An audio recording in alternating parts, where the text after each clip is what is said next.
코딩 공부하는 법 검색하시는 분들이 너무 많아서 준비했어요. 많은 분들이 들어주셨으면 하는 자바의 특성들을 알아볼게요. 가상머신, JDK는 뭐고 유료라는 건 무슨 소린지 등 어렵고 아리송하게 들리는 것들을 쉽게 이해해보겠습니다. 다른 책이나 강의로 자바에 대해 공부해보신 분들은 자바가 플랫폼에 독립적이라느니 한번 작성하면 모든 곳에서 돌릴 수 있다느니 이런 말들을 들어보셨을 거예요. 우리가 C나 자바 같은 프로그래밍 언어로 코드를 짜도 컴퓨터는 이걸 바로 읽지 못합니다. 사실 이 언어들도 사람이 보고 쓰라고 만든 언어거든요. 컴퓨터는 0이랑 1로 이렇게 말해야 알아듣습니다. 그럼 우리가 짠 코드를 컴퓨터가 알아듣게 바꿔줘야겠죠? 언어들은 이걸 번역하느냐 혹은 통역하느냐에 따라 컴파일 되는 언어와 인터프리트 되는 언어로 나뉩니다. 컴파일, 즉 번역은 프로그래밍 언어로 코드를 짜고 나서 그걸 실행하기 전에 미리 컴퓨터가 읽을 수 있는 언어로 번역 작업을 해두는 걸 말해요. 실행할 때는 이 번역본을 컴퓨터에게 건네는 거죠. 번역 과정이 번거롭긴 하지만 여기서 많은 문제들이 걸러지고 컴퓨터가 자국으로 된 코드를 읽기 때문에 실행 속도도 빨라요. 반면 인터프리트 되는 언어들은 사람이 작성한 코드를 그대로 컴퓨터에게 건네주면 통역을 해주는 프로그램, 즉 인터프리터가 실시간으로 컴퓨터에게 이걸 읽어줘서 일을 시키는 거예요. 정반대의 장점과 단점이 있겠죠. 다시 말하자면 개발자가 짠 코드를 미리 번역해두었다가 프로그램을 실행할 때 번역본을 컴퓨터가 읽는 언어는 컴파일 되는 언어고요. 반대로 코딩 프로그램을 개발자가 짠 코드를 미리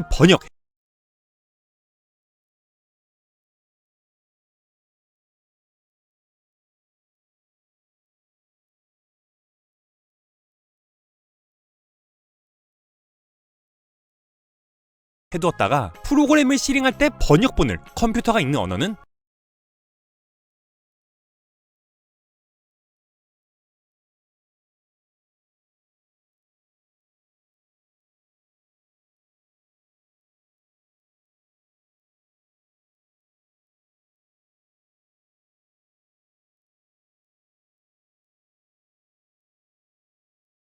컴파일 되는 언어고요. 반대로 코딩하고 나면 그 코드를 그대로 갖고 있다가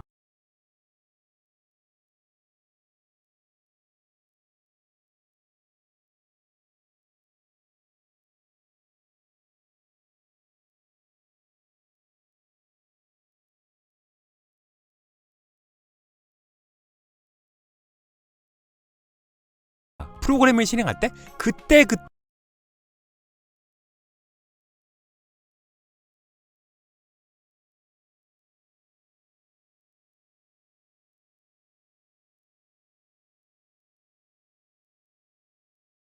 통역 프로그램이 실시간으로 통역해주는 언어가 인터프리트 되는 언어입니다. C 계열 언어들과 자바 등의 언어들은 미리 번역해두는 언어, 즉 컴파일 되는 언어에 속합니다. 그런데 자바는 C와 같은 기존의 컴파일러 자바 등의 언어들입니다. C 통역 프로그램이 실시간으로 통역해주는 언어가 인터프리트 되는 언어입니다. C 계열 언어들과 자바 등의 언어들은 미리 번역해두는 언어, 즉 컴파일 되는 언어에 속합니다. 그런데 자바는 C와 같은 기존의 컴파일 언어들과 다른 부분이 있어요. 컴퓨터도 그 종류마다 쓰는 기계 언어가 다릅니다. C로 짠 코드를 윈도우용으로 컴파일한 것을 맥이나 리눅스에서 돌리지는 못하게 되어 있어요. 자, 프로그래밍 언어로 코드를 짜는 것을 새로 개발하는 요리에 레시피를 작성하는 것에 비유할게요. 코딩한 결과, 즉 레시피를 컴파일해서 컴퓨터에게 건네주면 컴퓨터는 이 번역본을 보고 요리를 하는 겁니다. 컴퓨터가 종류마다 다른 언어를 쓰는 국가라고 치고 윈도우국, 맥국, 리눅스국이 있다고 가정해보겠습니다. C나 C++ 등의 언어로 레시피를 작성하고 나면 이것들을 각국의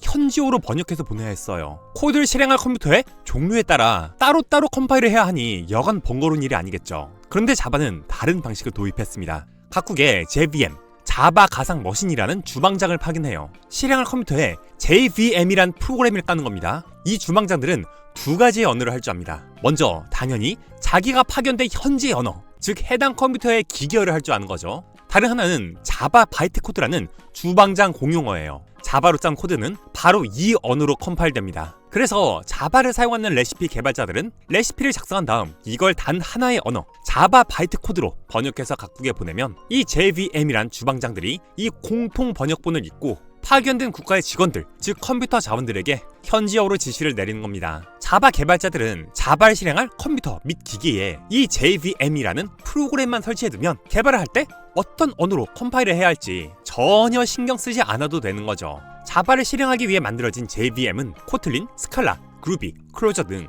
몇몇 다른 언어들에서도 사용할 수 있습니다. 이 언어들도 자바 바이트 코드로 컴파일되도록 만들어졌기 때문이에요. 그래서 안드로이드 앱을 만들거나 스프링 부트로 서버를 프로그래밍 할 때 자바뿐 아니라 코틀린 등도 사용할 수 있는 거죠. 오늘날에는 이 JVM 계열 말고도 많은 다른 언어들이 각각의 가상 머신들을 사용해서 동작하고 있습니다. 이제는 가상 머신을 쓴다는 게 자바만의 강점은 아닌 거죠.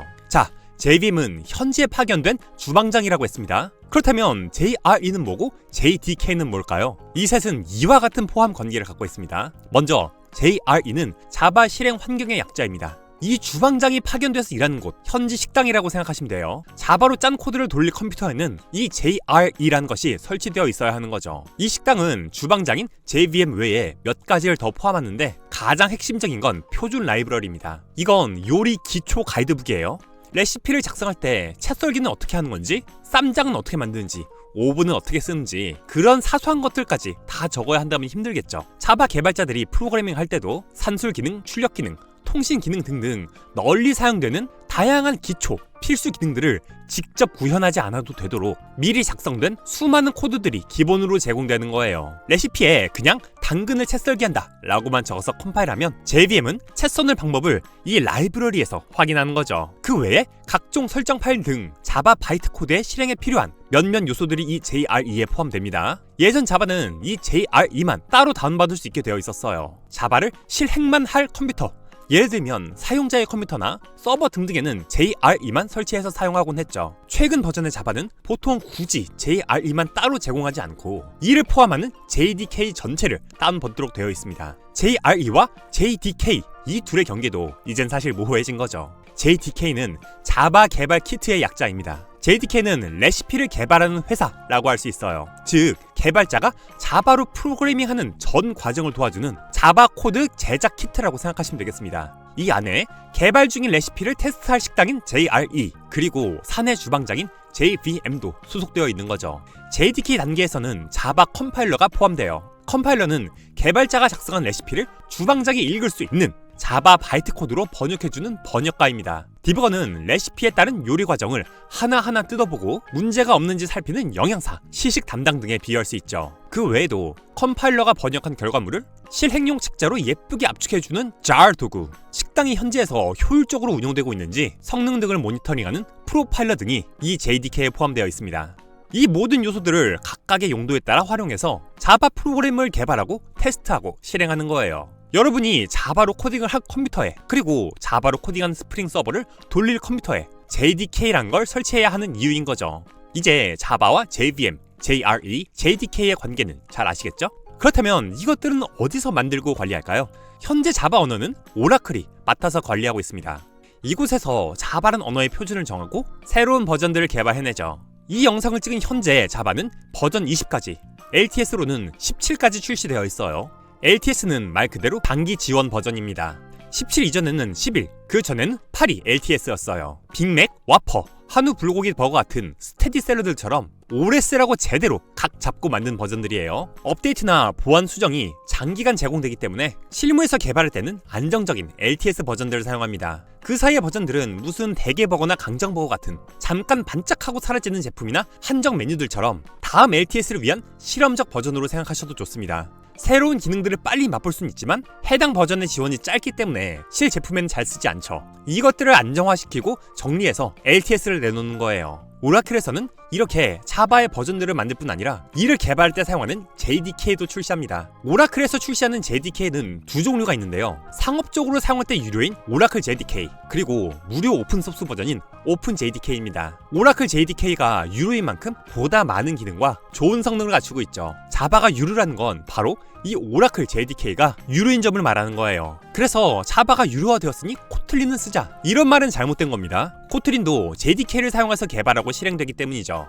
하지만 오픈 JDK도 개인이나 소규모 기업에서 사용하기에는 충분한 안정성을 갖고 있어요. 이걸 쓰면 무료로 자바를 사용할 수 있는 거죠. 그리고 JDK는 오라클에서만 만드는 게 아닙니다. 마이크로소프트, IBM, 레드햇, 아마존, 이클립스 등 다양한 회사와 재단들에서 무료 또는 유료로 JDK를 만들어서 배포하고 있어요. 즉, 자바라는 언어와 그 표준은 오라클에서 관리하지만 자바로 소프트웨어를 개발하고 실행하는 JDK는 여러 곳에서 다양한 제품들이 만들어져 출시되는 거죠. JDK도 결국 소프트웨어 제품이니까요. 위치jdk.com에서 각각의 특성과 권장 용도를 살펴볼 수 있습니다. 예를 들면 아마존의 코레토 JDK는 자사에서 제공하는 AWS 환경에서 동작하는 데 최적화되어 있죠. 여러분이 어떤 용도로 어느 규모의 조직이나 회사에서 자바 프로그램을 개발하고 사용할 것인가에 따라 각자의 필요에 맞는 JDK를 다운받아서 사용하시면 됩니다. 이와 같이 자바라는 언어에 대해 그리고 자바 개발에 사용되는 여러 핵심 요소들에 대해 알아보았습니다. 이제 여러분의 컴퓨터에 JDK를 다운받고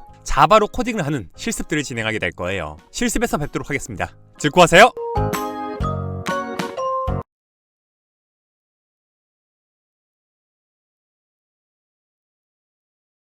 유튜브 프리미엄에서는 동영상도 광고로 끊김없이 보고 좋아하는 음악도 즐길 수 있어요.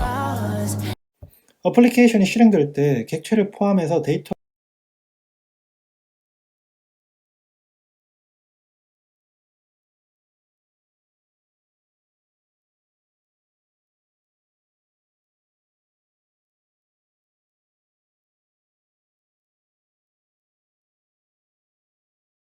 가 메모리에 어떻게 저장되는지를 알아야 개발 중에 실수하지 않을 수 있고 어플리케이션의 성능과도 어떻게 연관이 있는지 이해할 수 있기 때문입니다. 자, 그러면 오늘도 렛츠 코드. 먼저 어플리케이션이 어떻게 실행되는지부터 좀 살펴볼게요. 어플리케이션이 뭐냐면 일반 사용자가 사용할 기능을 제공하는 컴퓨터가 실행할 수 있는 명령어들의 집합입니다. 그럼 메모리는 뭐냐? 실행된 어플리케이션이 상주하는 곳이에요. 거꾸로 얘기하면 어플리케이션을 실행하기 위해서는 반드시 그 어플리케이션이 메모리에 올라가야 됩니다. 이때 메모리에 올라간 어플리케이션은 그 어플리케이션의 명령어들 뿐만 아니라 실행하면서 나오는 여러 데이터들도 같이 메모리상에 저장하고 있어요. 그럼 CPU는 뭐냐? 명령어를 실행하는 주체입니다. 예를 들어서 한번 살펴볼게요. 이 코드는 가장 기본적인 자바 어플리케이션 코드입니다. 그래서 여기 메인 클래스의 메인 메서드가 이 자바 어플리케이션을 실행하면 가장 먼저 실행되는 진입점이에요. 출발점이죠. 그럼 이게 지금 어떻게 동작할지 한번 살펴보도록 할게요.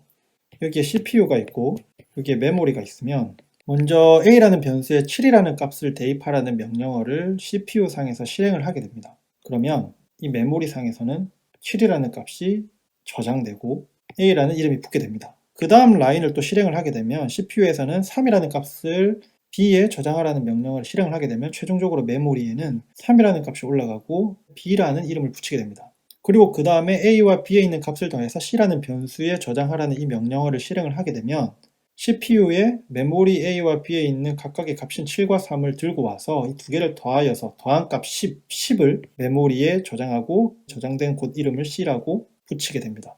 이런 형태로 메모리 사이에 있는 명령어들이 CPU로 올라가서 이 안에서 처리되고 그 결과값이 다시 메모리에 저장되고 이런 식의 계속된 반복, 이게 실행되는 어플리케이션의 모습입니다.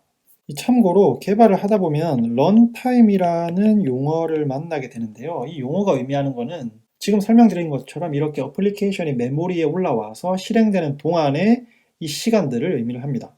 그래서 문서를 보시다가 런타임이라는 용어를 만나게 되면 실행 환경, 실행 상태를 의미하는구나 이렇게 생각을 하시면 될 것 같아요. 그리고 참고로 지금 제가 예를 들기 위해서 변수 이름을 A, B, C 이렇게 간단하게 했는데 실제로 현업에서 개발하실 때는 변수 이름을 이렇게 지으면 안 됩니다.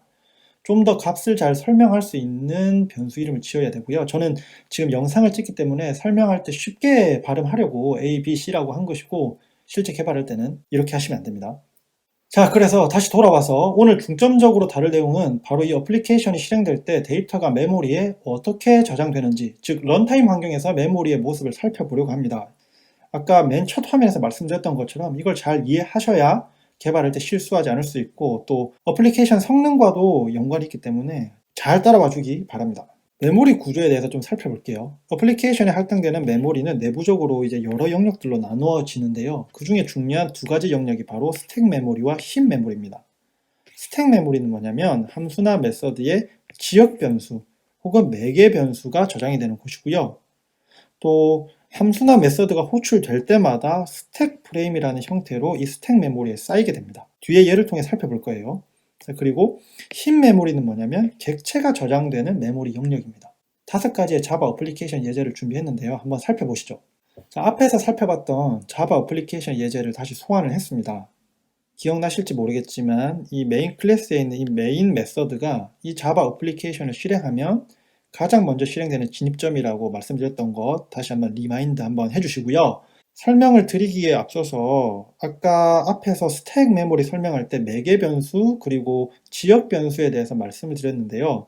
그게 뭔지 좀 먼저 설명을 드릴게요. 매개 변수라고 하면 지금 이 화면에서는 이 args와 같은 이런 건데요. 함수나 메서드를 실행할 때 필요한 데이터들을 같이 넘겨주고 싶을 때 사용되는 게 이런 매개 변수고요. 지역 변수는 뭐냐면 함수나 메소드의 이 바디 부분, 내부에 있는 이 구현체 부분에서 선언되고 사용되는 이런 변수들을 의미를 합니다. 그래서 이 매개 변수와 지역 변수의 의미를 잘 기억해 주시고요. 그러면 실제로 한번 실행을 할 때의 스택 메모리에 어떻게 표현이 되는지 한번 살펴보겠습니다. 먼저 스택 메모리를 그릴게요. 여기가 스택 메모리고요. 자, 아까 앞에서 설명을 할 때 함수나 메서드가 호출될 때마다 스택 프레임이라는 게 저장이 된다고 했습니다. 스택 메모리에 쌓인다고 했죠. 자, 이게 어떤 의미인지 한번 같이 볼게요. 지금 이 메인 메소드를 실행을 하게 되면 이 스택 메모리에 이 메인 메소드에 대한 스택 프레임이 하나가 생깁니다. 각 함수나 메소드가 호출될 때마다 그 스택 프레임 안에 그 함수나 메소드의 매개 변수나 지역 변수가 저장이 되는 거예요. 그래서 일단 이 메인 메소드가 호출이 되는 순간 이 args라는 매개 변수가 공간이 하나 이 스택 프레임 안에 잡히고요. 그 다음 숫자 7을 A에 저장하라는 이것을 실행을 하게 되는 순간 7이라는 값이 이 스택 프레임에 저장이 되고 이때 A라는 이름이 붙여지고 그 다음에 숫자 3을 대입하라고 하는 순간 3이라는 값이 같은 스택 프레임 안에 저장이 되고 이 이름은 B라는 게 붙여지고요. 그리고 A 플러스 B를 수행하게 되면 최종적으로 두 개를 더한 값인 10이 같은 스택 프레임 안에 저장이 되고 이때 이름은 C라는 이름을 붙여주게 됩니다. 이런 식으로 함수나 메서드가 호출될 때마다 스택 메모리에는 그 메서드나 함수에 대한 스택 프레임이 쌓이게 돼요. 자, 여기서 이 아까 설명을 빠뜨린 게 있는데 이 메인 메서드에 있는 이 args라는 파라미터는 어떤 의미냐면 이 자바 어플리케이션을 실행하면서 추가적인 인풋 데이터를 받을 수 있도록 만들어진 어떤 파라미터예요. 그래서 우리는 예제에서는 이걸 쓰지 않기 때문에 그냥 무시하셔도 괜찮습니다. 자, 어쨌든 이 예제를 통해서 스택 메모리에 스택 프레임이 어떻게 쌓이고 그 스택 프레임 안에 매개 변수와 지역 변수가 어떻게 저장이 되는지를 살펴봤어요. 조금 더 복잡한 예를 살펴보겠습니다. 이제 두 개의 메서드가 있거든요. 메인 메서드가 있고 메인 메서드 내부적으로 이 wow라는 메서드를 호출을 하게 되는데 이 예를 통해서 스택 프레임이 어떻게 쌓이고 또 어떻게 사라지는지 이것들을 좀 살펴보려고 합니다. 한번 잘 지켜봐 주세요. 일단 스택 메모리를 또 그려야 되겠죠. 스택 메모리가 있고요. 이 메인 메서드가 진입점이라고 했습니다. 이 메인 메서드가 실행되는 순간 이 메인 메서드에 대한 스택 프레임이 스택 메모리에 하나가 쌓일 거고요. 이 args에 대한 공간이 일단은 이 메인 메서드 스택 프레임에 대해서 잡힐 겁니다. 그리고 그 다음 라인을 실행을 하게 되면 100이라는 값을 A라는 변수에 저장하라고 했기 때문에 이 메인 메서드의 스택 프레임에 100이라는 값을 넣고 A라는 이름을 붙여줍니다. 그리고 이 wow라는 메서드를 호출을 하게 되면 이 부분으로 넘어가게 되면서 wow 메서드에 대한 스택 프레임이 스택 메모리에 쌓여야 돼요. 그래서 wow 메서드를 위한 스택 프레임이 이렇게 생기고요. 그 안에는 먼저 매개 변수가 있기 때문에 num이라는 이름의 매개 변수가 있고 지금은 A를 전달했기 때문에 A 안에 있는 값, 이 100이라는 값을 카피해서 이 안에 저장을 하게 됩니다. 그리고 이어서 이 wow 메소드 안에서 num에 있는 100이라는 값과 4를 곱해서 B에 저장하라는 명령어를 실행을 하게 되면 결국 400이죠. 100 곱하기 4는 400이니까 400이라는 값이 이 wow 메소드의 스택 프레임 안에 저장이 되고 거기에 이름을 B라고 붙여주게 됩니다. 그리고 그 다음 라인에서 이 B를 반환하죠. 리턴하죠. 그러면 이 400이라는 값을 리턴하라고 하는 겁니다. 어디로 리턴하라고 하는 거냐면 지금 코드상 리턴해서 이 메인 메서드에 있는 A라는 변수에 넣어주라라는 코드인 거죠. 그러면 결국은 이 400이라는 값을 리턴하게 되면서 이 wow 메서드에 대한 스택 프레임은 이제 스택 메모리 상에서 사라지게 됩니다. 왜냐하면 이 wow 메서드에 대한 호출은 이제 끝이 났으니까요. 그러면 이 스택 메모리 상에서 wow에 대한 스택 프레임은 이제 사라지고요. 아까 400이라는 값을 메인 메서드에 있는 a라는 변수에 넣어주려 했기 때문에 이미 여기에는 100이라는 값이 있지만 이것을 없애고 400으로 바꿔주게 됩니다. 이제 어떤 식으로 스택 메모리가 동작하는지 그리고 스택 프레임이 무엇인지 이해가 되셨나요? 스택 프레임은 메서드나 함수가 호출될 때마다 스택 메모리에 쌓이는 것이고 그 스택 프레임 안에 그 함수나 메서드의 매개 변수나 지역 변수가 저장이 된다. 이렇게 이해를 하시면 될 것 같아요. 자, 보셔서 아시겠지만 스택 메모리에서는 메모리 관리가 함수 호출과 종류에 따라서 자동적으로 스택 프레임이 생겼다가 사라지고 하기 때문에 이 스택 메모리 영역을 개발자가 딱히 관리해 줄 필요가 없습니다. 다만 뭘 기억해야 되냐면 함수나 메서드가 다른 뭔가를 호출하고 또 그 안에서 뭔가를 또 호출하고 그 안에서 또 호출하고 또 호출해서 계속해서 끝나지 않고 호출하면 어느 순간 스택 프레임이 스택 메모리에 너무 많이 쌓여서 더 이상 남아있는 스택 메모리 공간이 없으면 어플리케이션은 죽어버리게 돼요. 이게 보통 재기 함수나 재기 메서드를 잘못 작성하면 이런 현상이 발생하거든요. 그런데 오늘은 재기 호출에 관련된 내용은 다루지 않기 때문에 궁금하신 분들은 따로 공부해 보시면 될 것 같습니다. 자, 이제는 힙 메모리가 어떻게 동작하는지를 살펴보도록 하겠습니다.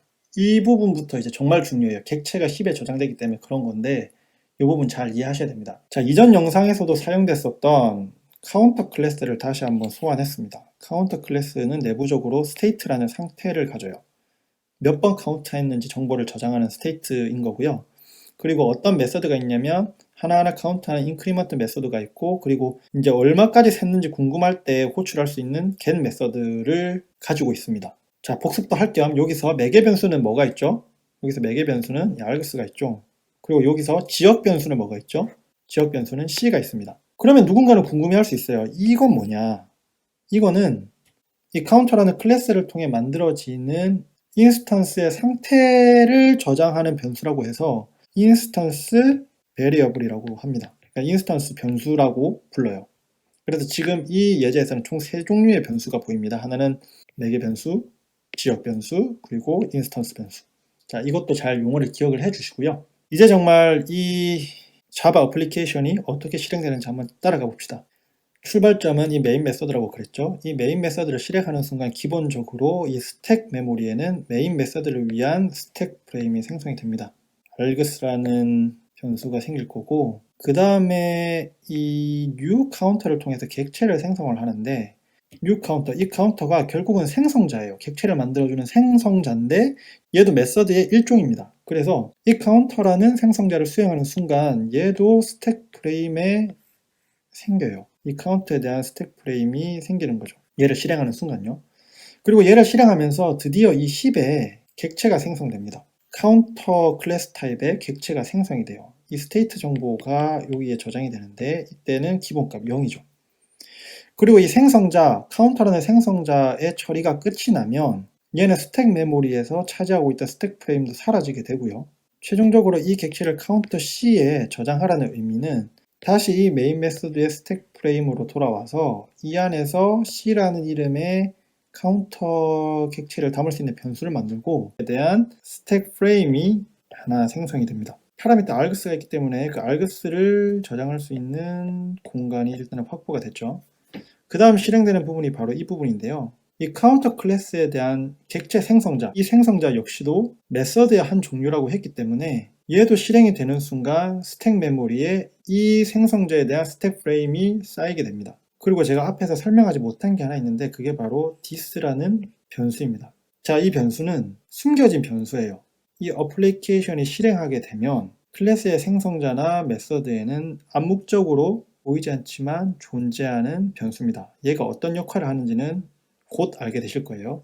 자, 어쨌든 이 생성자를 통해서 카운터 객체가 생성되는데 이 생성되는 위치가 어디냐면 바로 이 힙 메모리입니다. 힙 메모리에 카운터 객체가 생성이 돼요.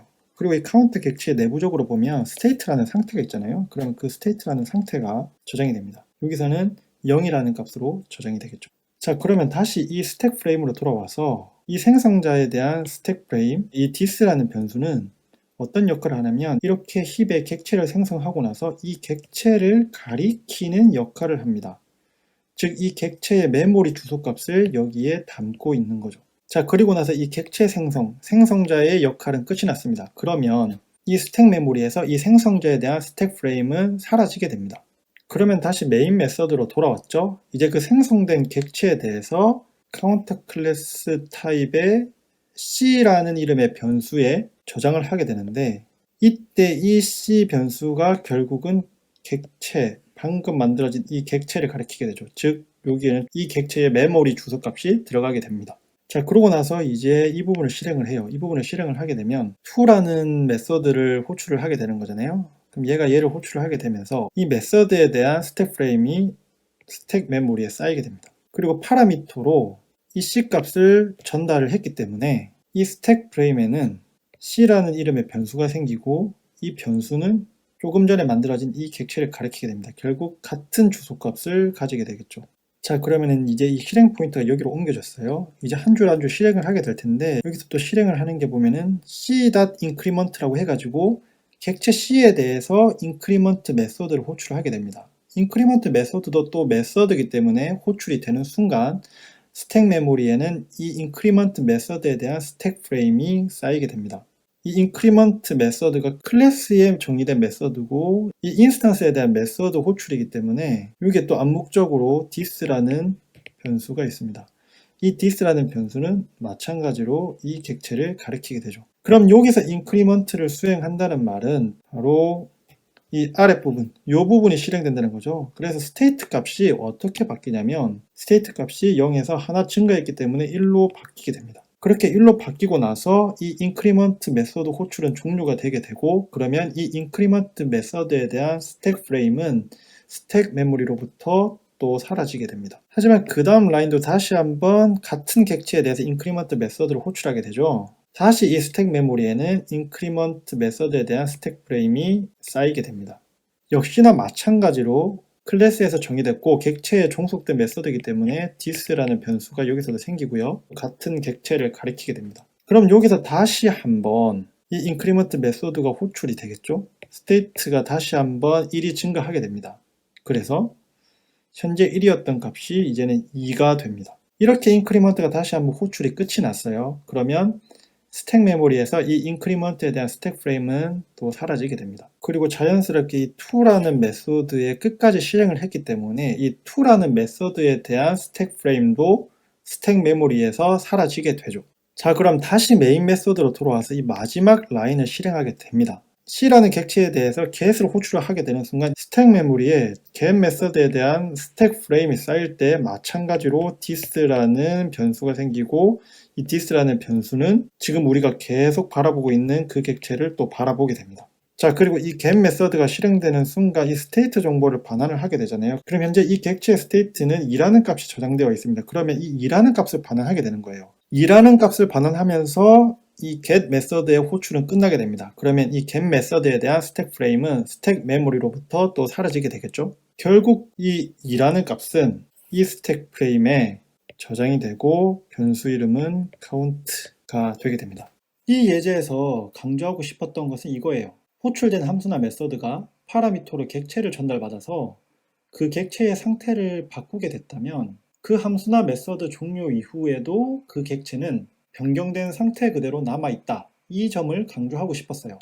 여기 예제에서도 to 메서드가 호출이 될 때 메인 메서드로부터 카운터 객체를 파라미터로 전달받잖아요. 그리고 내부에서 객체의 상태 정보, 여기서는 스테이트죠. 상태 정보를 변화시키고 to 메서드는 종료가 됐는데 그 이후에도 그 객체 상태는 변경된 채로 그대로 남아있다는 점이죠. 그래서 to 메서드 호출 이후에 메인 메서드에서 객체에 대고 get을 호출을 했을 때에 이 2라는 값, 이 2라는 값을 가지고 오게 된 거였죠. 자, 이것은 메인 메서드의 지역 변수 c와 to 메서드의 매개 변수 c가 모두 같은 객체를 바라봤기 때문에 일어난 현상인데요. 자, 이렇게 객체의 경우에는 변수들이 객체를 가리키게 된다는 사실을 이해하고 계셔야 개발을 하실 때 메서드 내에서 파라미터로 전달받은 객체의 상태를 만약에 바꿀 일이 생겼다면 여기서 바꾸면 이 객체는 호출 이후에도 바뀐 채로 그대로 남아있을 텐데 그러면 이거 내가 객체의 상태값을 막 바꿔도 되는 거야? 이런 생각을 할 수가 있는 거죠.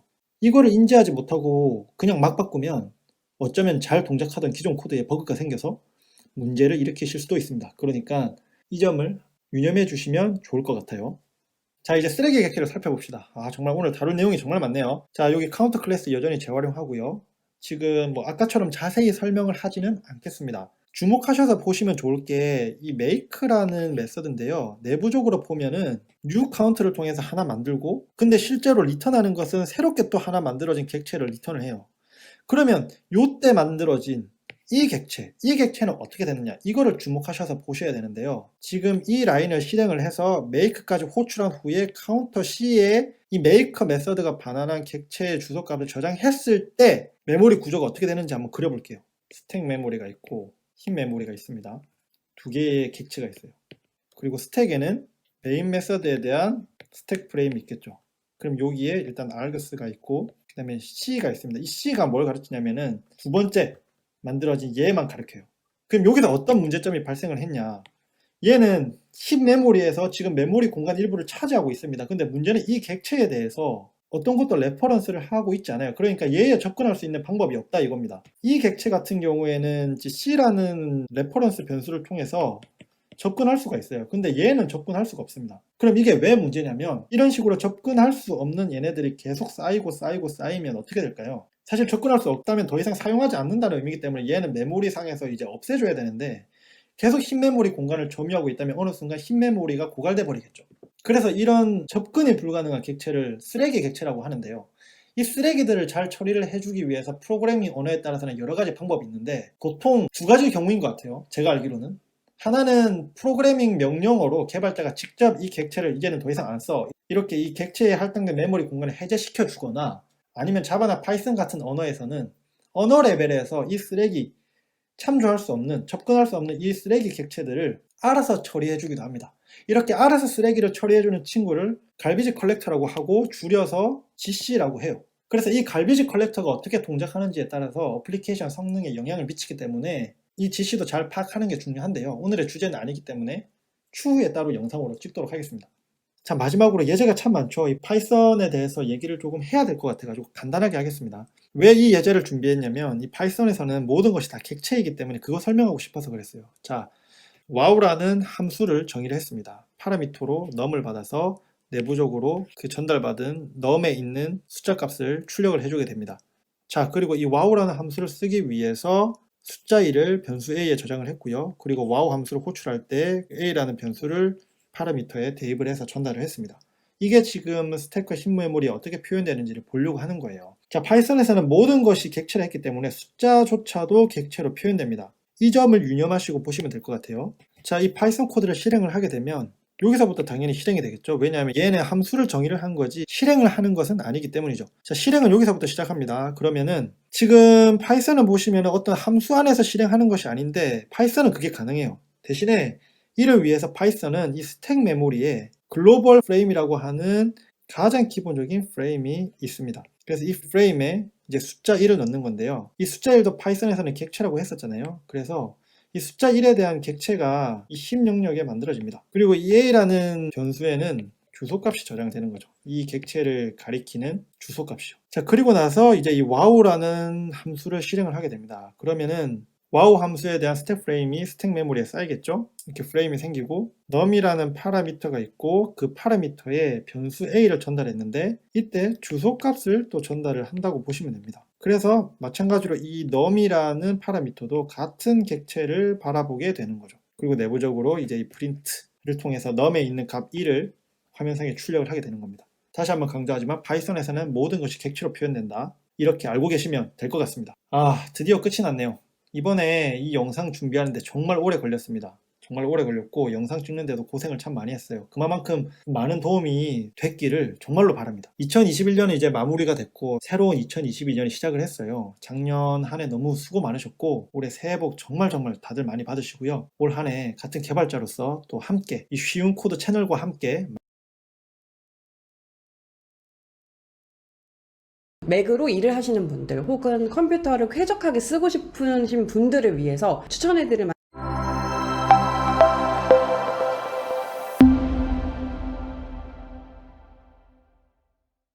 안녕하세요.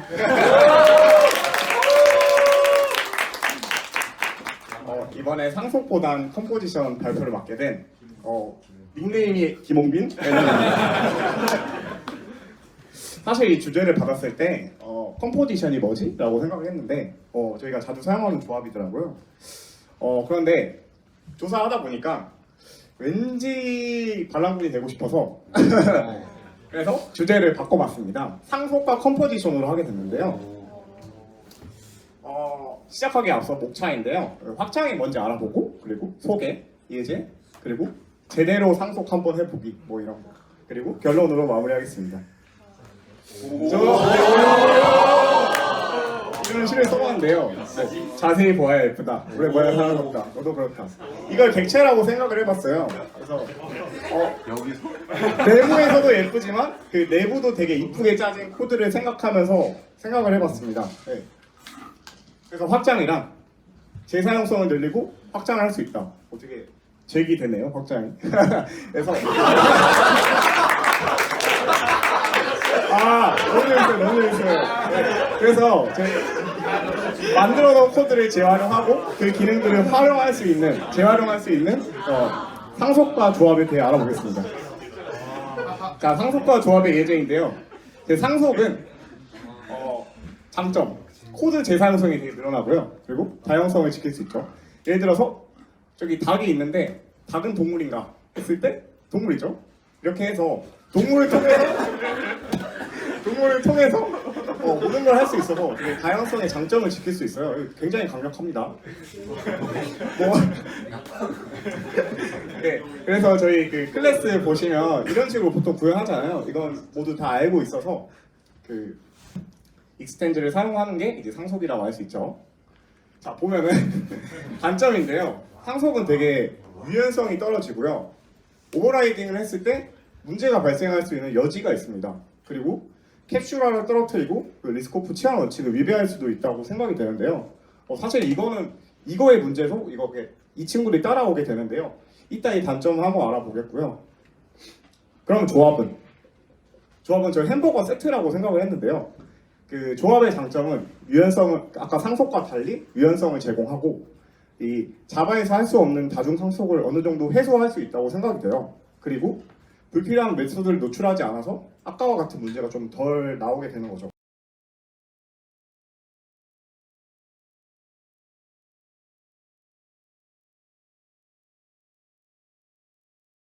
그리고 불필요한 메소드를 노출하지 않아서 아까와 같은 문제가 좀 덜 나오게 되는 거죠. 자, 이 햄버거 세트 같은 경우에는 이렇게 제공하고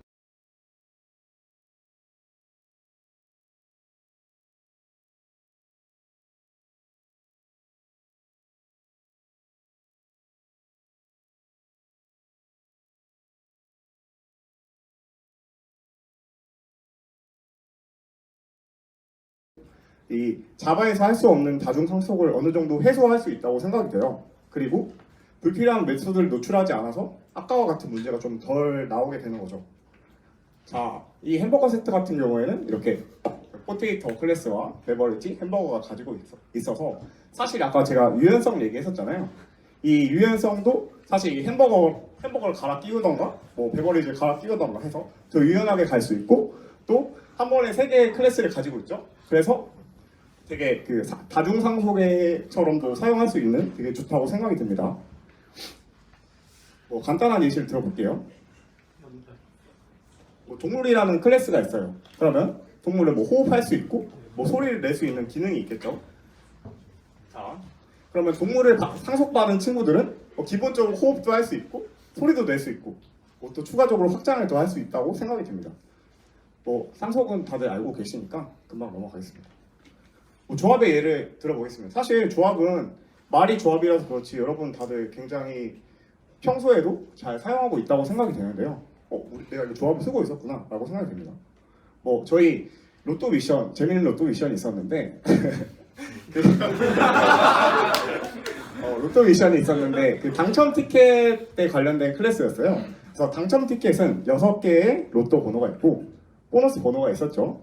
보면은 위에 로또 클래스랑 로또 넘버 클래스를 가지고 있는데 사실 여기 보너스 넘버로 바꾸고 싶은데 귀찮더라고요. 그래서 이대로 여러분들에게 맡기겠습니다. 상상에 맡기겠고 사실 이 로또 클래스를 보면 번호가 6개니까 이 친구는 알아서 6개 번호가 중복이 안 되어 있는 클래스겠다라고 생각할 수 있고, 이 로또 넘버 자체도 또 1부터 45의 사이인 숫자이겠다 이렇게 생각을 할 수 있겠죠.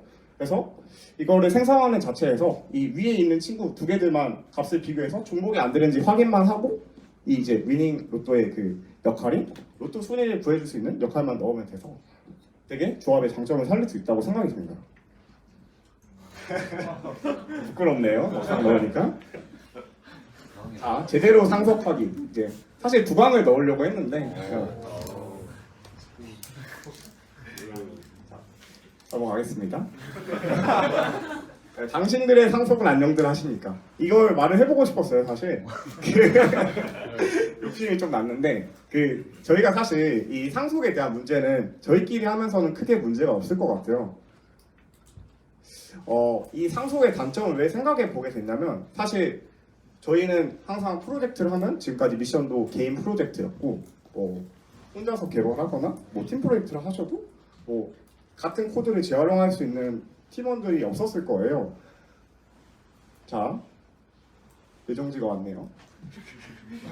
일단 먼저 단점부터 알아볼게요. 네, 일단 캡슐화에 대한 이야기인데요. 아마 저번에 제이슨이 되게 강의를 열심히 잘 해주셔가지고 이거 아마 보셨을 코드 같은데, 이렇게 카운팅을 해주는 해시셋을 상속받은 이런 클래스가 있는데, 이걸 전부 다 이해하실 필요는 없고요. 해시셋을 상속받은 친구가 있어요. 그래서 이 친구는 애드를 할 때마다 개수를 세줘요.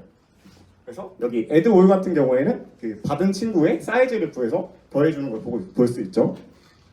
넘어갈게요. 네. 자, 그래서 이제 한 메소드에서 그 친구를 사용하는 거예요. 이 셋을 사용하는 건데, 저희가 지금 봤을 때 비밥이랑 오렌지 우 추가하면 지금 3이 됐고, 여기서 3을 추가했겠고, 여기서 2강을 추가했으니까 우리는 4라고 예측을 할 수 있어요. 왜냐면 이 클래스를 믿으니까. 그쵸? 하지만 근데 결과는 4가 나오지 않아요. 왜냐면 지금 add-all을 하는 부분에서 사실 add를 활용하고 있기 때문에 실제로는 더 높은 숫자가 나오게 됩니다. 이런 점에서 캡슐화가 위반이 됐다고 하는데요. 사실 지금 이런 셋의 예제는 되게 가볍지만 실제로 이렇게 오버라이를 하게 됐을 때 이런 이슈에 관한 것은 전부 다 내부를 뒤져봐야 되기 때문에 캡슐화를 위반했다고 생각이 되고요. 위반이 됐다고 생각하고 내부를 더 잘 알아야 되기 때문에 좀 지양해야 되지 않을까 생각이 듭니다. 러버덕 이야기인데요. 이건 제이미가 알려주셔서 이 귀여운 러버덕 이야기를 한번 해보겠습니다. 이런 새 클래스가 있어요. 새는 날 수도 있고 물 수도 있겠죠. 그래서 이 귀여운 러버덕을 새로 상속을 한번 받아봤어요. 근데 생각해보니까 러버덕은 날 수가 없네요. 지금 생각해보니까 울 수도 없는 것 같아요. 지금. 어떡하죠? 아무튼 이런 러버덕을 상속을 받았는데 지금 다른 클래스에서 날아달라고 요청을 했어요. 근데 이 보드가 사실 안에 있는 게 러버덕이었으면은 에러가 나겠죠? 그래서 이렇게 자식이 부모 일을 정확하게 못하는 것을 사실 리스코프 치안 원칙에 위배된다고 생각해요. 부모의 역할을 제대로 수행을 못하는 거잖아요. 이런 부분에서 상속이 좀 안 좋다고 생각이 되고 있고요. 또 유연성 얘기를 해볼 수 있죠. 자, 여기 자동차 공장에서 소나타가 한 대가 있는데 만드는 클래스가 있는데 이런 기름 엔진의 상속을 받았어요. 상속 쉽지 않네요. 그래서 이런 기능들이 있고요. 근데 문제가 일어났어요. 소나타를 갑자기 이제 전기차도 만들어야 돼요. 그럼 어떻게 해야 되죠? 그러면 또 전기 엔진을 상속받아서 만들어야겠죠. 근데 또 이름도 애매해요. 또 소나타가 있으니까 또 소나타라고 하기에는 또 그렇잖아요. 그래서 이거를 조합으로 생각하면은 사실 여기 엔진을 멤버로 두고 엔진만 이제 외부에서 어떻게 받을 건지 여기서 정해주기만 하면은 아까 그래가 말했듯 전략 패턴처럼 이렇게 상해에서 주입을 받는 식으로 들어오면은 이 소나타는 전기 소나타도 될 수 있고 또 기름 소나타가 될 수도 있겠죠. 그래서 이런 점에서 유연성이 되게 상속은 떨어진다고 생각이 되거든요. 그럼 쓰지 마. 이렇게 생각할 수 있지 라고 생각할 수 있는데, 네, 그러면 그 전에 먼저 상속을 언제 써야 될까를 생각을 해봤어요. 자, 이지어 관계가 명확해야 할 때 써야 된다고 생각했어요. 사실 이 상속은 파급 효과가 굉장히 강력해요. 예를 들어서 동물은 원래 뭐 호흡하고 뭐 걷거나 이런 기능들이 있을 거잖아요. 갑자기 너 공기 압수해가지고 숨을 못 쉬게 만들어요. 그러면은 이 친구들 전부 다 그 숨을 못 쉬게 되는 거잖아요. 그런 것처럼 이지어 관계가 명확할 때 사용하셔야 돼요. 그 한 기능에 대한 그 파급력이 워낙 강해서 밑에 있는 친구들은 전부 다 문제를 일으킬 수 있기 때문이죠. 그리고 추가적으로 본인의 코드의 경우에 상속을 해도 괜찮다고 생각합니다. 왜냐면 본인의 코드는 이제 본인이 가장 잘 알고 내부 그 캡슐화를 알 필요가 없어요. 이미 내가 짰는데 잘 알겠지. 그리고 그 상위 클래스와 하위 클래스를 본인이 짤 경우에는 상속을 저는 추천하는 편입니다. 그리고 이 상속을 위해 설계된 경우라고 말을 했는데요.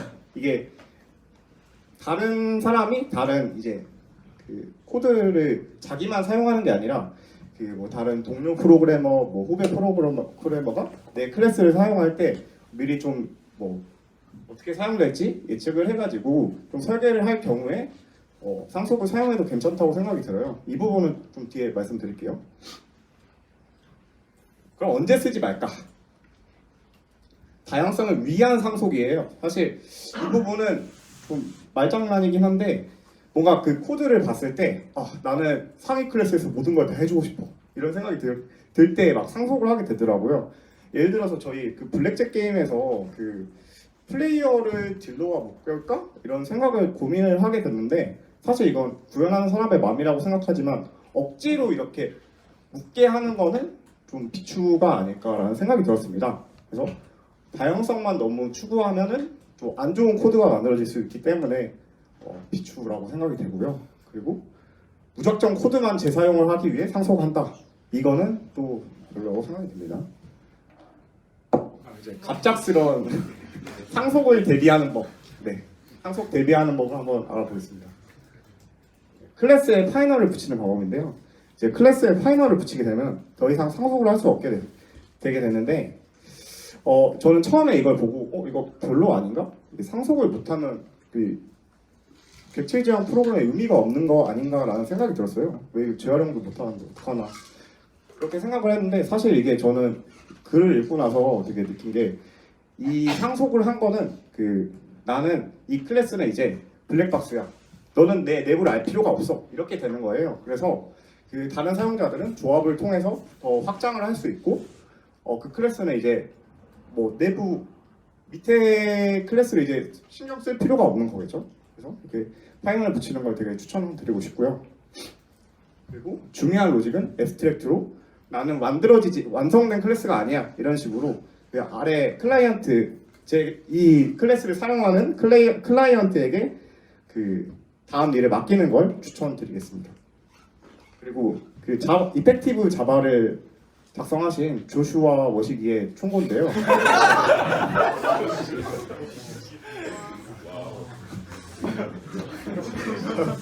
네, 이분이 조합보다 컴포지션 파트에서 이런 말을 했어요.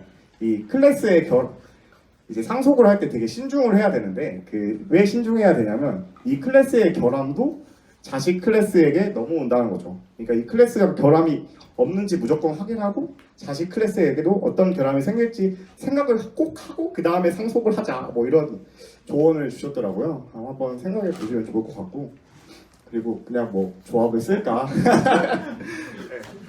사실 그 앞에 단점들을 이 조합을 쓰면은 사실 쉽게 해결할 수 있어요. 그래서 뭐 1급 컬렉션 한번 알아보자면 이게 1급 컬렉션도 되게 조합의 한 종류라고 생각이 되는데 뭐 1급 컬렉션 저희 사실 재밌는 체스 미션 할 때 다들 1급 컬렉션을 알게 모르게 사용했더라고요. 저희 원래 이렇게 맵 안에 이제 그 피스들의 위치와 피스를 넣고 그리고 보드라는 걸 이름으로 칭해 놓고 그리고 한번 클래스로 싸줬죠.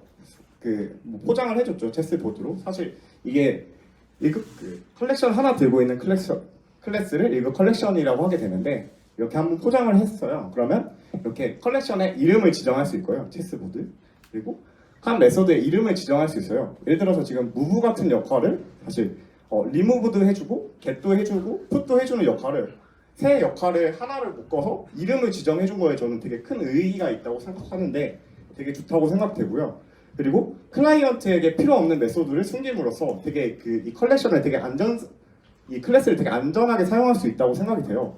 예를 들어서 저 보드에서 보드를 랩핑하지 않았을 때는 그냥 뭐 리무브를 쓰게 되면은 그 보드에 되게 안 좋은 일이 생길 수도 있다고 생각이 되는데 그런 점을 막아줄 수 있는 점에서 한번 랩핑을 하는 게 되게 좋다고 생각되는데 이래서 조합의 큰 장점이라고 생각이 됩니다.